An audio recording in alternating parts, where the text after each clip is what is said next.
जय शिवराय मंडळी, स्वागत आहे तुमचं राजमाता ॲडव्हर्टायझिंगमध्ये। आज आपण वटपौर्णिमेनिमित्त बॅनर एडिटिंग बघणार आहोत। चला तर मग जराही न वेळ घालवता आपण आजच्या व्हिडिओला सुरुवात करू। सर्वात प्रथम तुम्हाला पिक्सेल ओपन करायचं। त्यानंतर इम्पोर्टच्या ऑप्शनवर जाऊन तुम्ही ज्या फोल्डरमध्ये तुमचं मटेरियल आहे तिथून तुम्ही बॅकग्राऊंड ॲड करायचं, चांगल्या प्रकारे सेट करून घ्यायचे। त्यानंतर ती बॅकग्राऊंड इमेज जी आहे ती तुम्हाला लॉक करून घ्यायची, जेणेकरून ती हलणार नाही।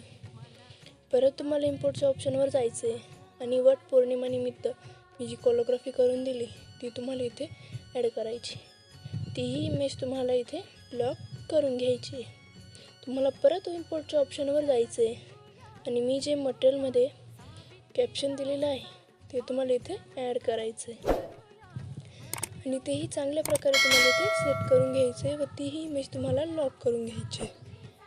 त्यानंतर तुम्हाला मी एक पानांचा PNG दिलेला आहे, तो तुम्हाला इथे ॲड करायचा आहे आणि तोही इमेज तुम्हाला लॉक करून घ्यायचा आहे, चांगल्या प्रकारे सेट करायचं। त्यानंतर तुम्हाला मी शुभेच्छा PNG दिलेला आहे, तो तुम्हाला फोल्डरमधून घ्यायचा आहे, तोही तिथे तुम्हाला ॲड करायचा आहे। त्याच्यानंतर तोही इमेज तुम्हाला लॉक करून घ्यायचा आहे। त्याच्यानंतर तुमचा जो लोगो असेल किंवा तुम्ही तुमचं नाव टाकणार असेल ते तुम्हाला इथे ॲड करून तेही लॉक करून घ्यायचे।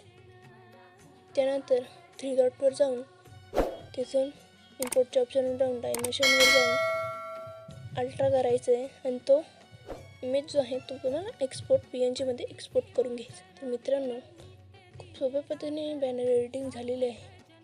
तर मी तुम्हाला या बॅनरची PLP प्रोव्हाइड केलेली आहे, ती तुम्ही डिस्क्रिप्शनमध्ये जाऊन डाउनलोड करू शकता। आणि ह्या बॅनरचे जे मटेरियल आहे ते टेलिग्राम चॅनलवर फ्रीमध्ये भेटून जाईल, तिथून तुम्ही डाउनलोड करून घेऊ शकता। तर व्हिडिओ आवडल्यास कमेंट करा आणि व्हिडिओ कसा वाटला कमेंटमध्ये नक्की सांगा। भेटूया पुढच्या व्हिडिओत, तोपर्यंत रामकृष्ण हरी। आणि हो, जाता जाता तेवढं सबस्क्राईब करून जावा।